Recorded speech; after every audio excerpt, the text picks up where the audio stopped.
అయితే ఇంత చక్కటి వాతావరణంలో ప్రజల ఆకాంక్షల మేరకు ఇరు రాష్ట్రాల ముఖ్యమంత్రులు కూర్చొని మాట్లాడుకుంటా ఉంటే ఏ పని లేనటువంటి బీఆర్ఎస్ పార్టీ నాయకులు దీన్ని కూడా ఓ రాజకీయంగా వాడుకునేటువంటి బురద జల్లేటువంటి కార్యక్రమానికి తెరలేపారు. గత 10 ఏళ్ల నుంచి కేసీఆర్ తయారు చేసి పెట్టినటువంటి పెంటంతా కడిగి తెలంగాణను సంపూర్ణ విముక్తి చేసే దిశగా గౌరవ ముఖ్యమంత్రి రేవంత్ రెడ్డి గారు అడుగులు వేస్తా ఉంటే ఇవాళ కాంగ్రెస్ పార్టీ ప్రభుత్వం ముందుకు పోతా ఉంటే మరి కేసీఆర్ గారికి ఆయన పరివారానికి మనసున పడతలేదు. అయ్యో ఉంటే మా లెక్క ఉండాలి కదా, మా లెక్కనే ప్రజల్ని మభ్యపెట్టాలి కదా అనేటువంటి ఉద్దేశంతో ఇవాళ బీఆర్ఎస్ పార్టీ నాయకులు వ్యవహరిస్తా ఉన్నారు.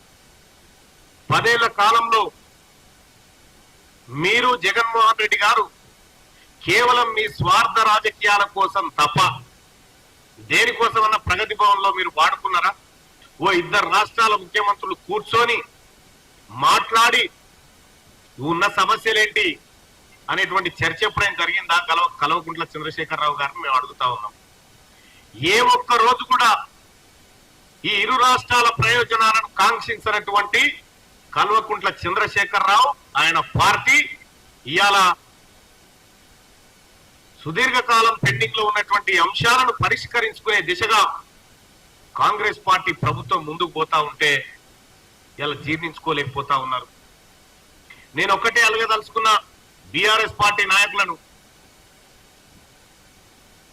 నగరి రోజా గారి ఇంటికి పోయి తెలంగాణ నీళ్లతోటి రాయలసీమను రతనాల సీమ చేసి వస్తా అని చెప్పినటువంటి కేసీఆర్ ఓవైపు ఉంటే ఇలా కృష్ణా నదిలో మాకు రావాల్సినటువంటి 588 టీఎంసీల వాటాను మేము తీసుకుంటాము అని చెప్పి మాట్లాడుతున్నటువంటి గౌరవ ముఖ్యమంత్రి రేవంత్ రెడ్డి గారు మరోవైపు ఉన్నారు.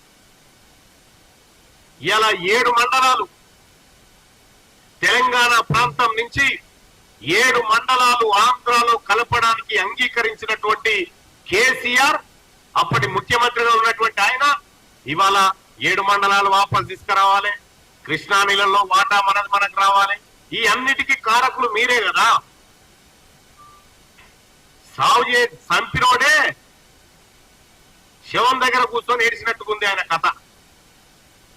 ఇవాళ ఏపీతోని సత్సంబంధాలు దెబ్బతిని తెలంగాణ రాష్ట్ర ప్రజలకు ఏపీ ప్రజలకు మధ్య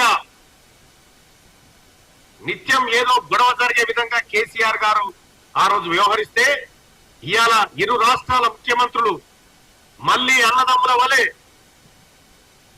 ఈ 2 రాష్ట్రాల ప్రజలు విడిపోయినప్పటికీ, భూభాగాలు విడిపోయినప్పటికీ కలిసిమెలిసి ఉండి అందరం ఒక తల్లి పిల్లలుగా ఉండాలని చూసుకుంటా ఉంటే ఇలా నేను అడుగుతా ఉన్నా, కాంగ్రెస్ పార్టీ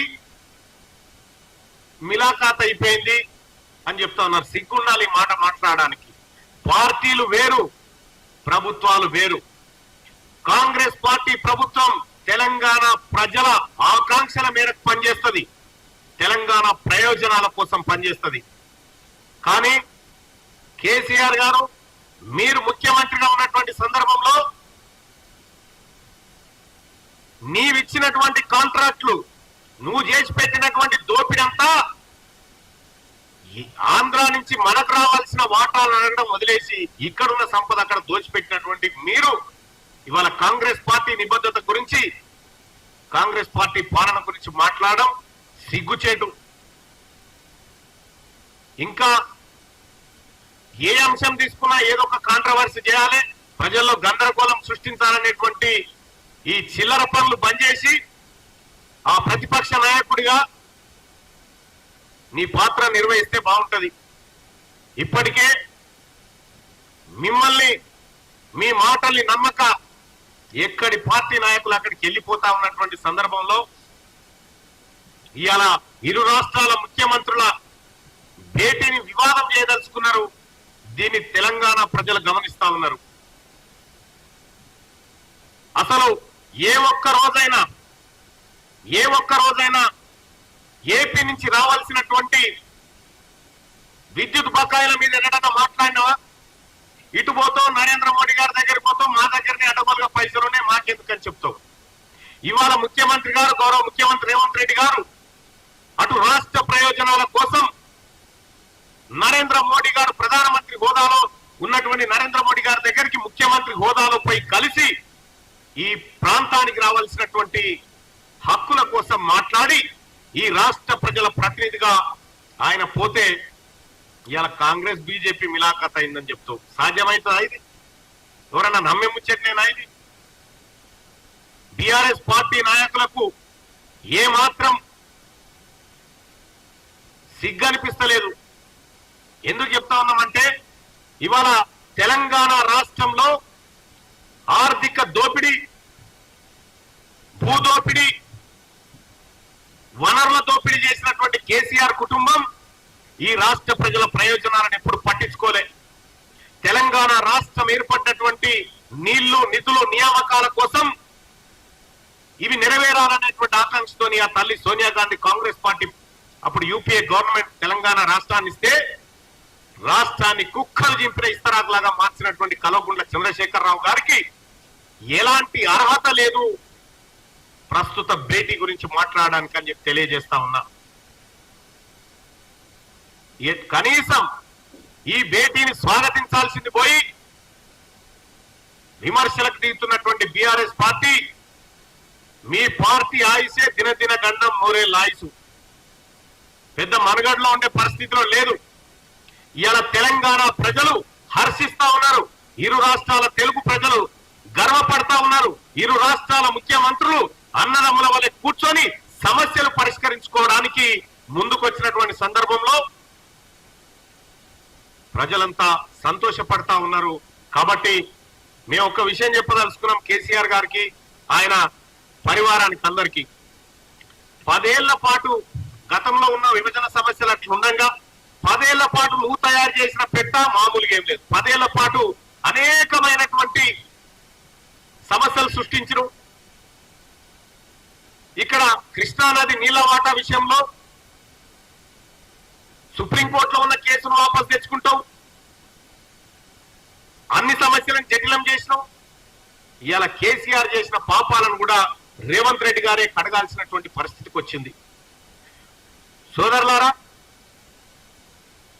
జగన్మోహన్ రెడ్డి గారు ప్రగతి భవన్కి వచ్చినప్పుడు కానీ మీరు అటు బెజవాడకు పోయి ఇటు తిరుపతికి పోయి ఇక్కడ దర్శనాలు చేసుకొని వచ్చినప్పుడు కానీ ఏ ఒక్క రోజైనా అక్కడి ముఖ్యమంత్రిని మీరు ఆహ్వానించిరా మాట్లాడుకుందామని, లేదంటే మిమ్మల్ని జగన్మోహన్ రెడ్డి గారు ఆహ్వానించిరా? మీరు ఎప్పుడు కలిసినా గొంగడి కప్పుకొని చీకట్లో కలిసేటోళ్ళు మీరంతా. మీది చీకటి రాజకీయం. ఇవాళ కాంగ్రెస్ పార్టీ ప్రభుత్వం గౌరవ ముఖ్యమంత్రి గారు చేస్తుంది పక్కా ప్రజా ప్రయోజనార్థం చేస్తున్నటువంటి వ్యవహారం. ఇక ప్రతి పని వెనకాల కేసీఆర్ కుటుంబం రాజకీయ ప్రయోజనాలు చూసుకుంది. ఇలా గౌరవ ముఖ్యమంత్రి రేవంత్ రెడ్డి గారు తెలంగాణ ప్రజల ఆకాంక్షలను చూస్తా ఉంది. రాష్ట్రంలో తెలంగాణ రాష్ట్ర విభజన బిల్లు సందర్భంలో ఇదే ముఖ్యమంత్రి గారు గౌరవ రేవంత్ రెడ్డి గారు ఆ రోజు అసెంబ్లీలో తిరుమల కొండలో వాటా కోరిండు, పోర్టులు కావాలని కోరిండు. విభజనలో ఆంధ్రప్రదేశ్ లో ఉన్నటువంటి తెలంగాణలో లేనటువంటి అంశాల గురించి మాట్లాడి తెలంగాణకే ఆంధ్రప్రదేశ్ బాకీ పడ్డదనేటువంటి రీతిలో ఆయన తెలంగాణ గడ్డ ఆకాంక్షను తెలియజేసే ప్రయత్నం చేస్తే ఇలా కేసీఆర్ గారు మాతాన్ని అడ్డగోలుగా నీళ్లున్నాయి, రాయలసీమ రత్నాలసీమ చేసుకోపు అని చెప్పినటువంటి మహానుభావుడు. మాట్లాడింది వాస్తవం కాదా?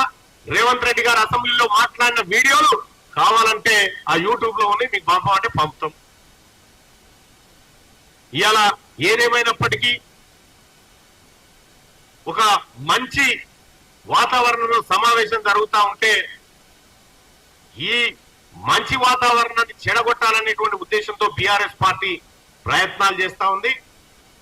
తప్పకుండా ప్రజలు గమనిస్తా ఉన్నారు. ఇవాళ రేవంత్ రెడ్డి గారికి తెలంగాణ ప్రజల పక్షాన ధన్యవాదాలు తెలియజేస్తా ఉన్నాం.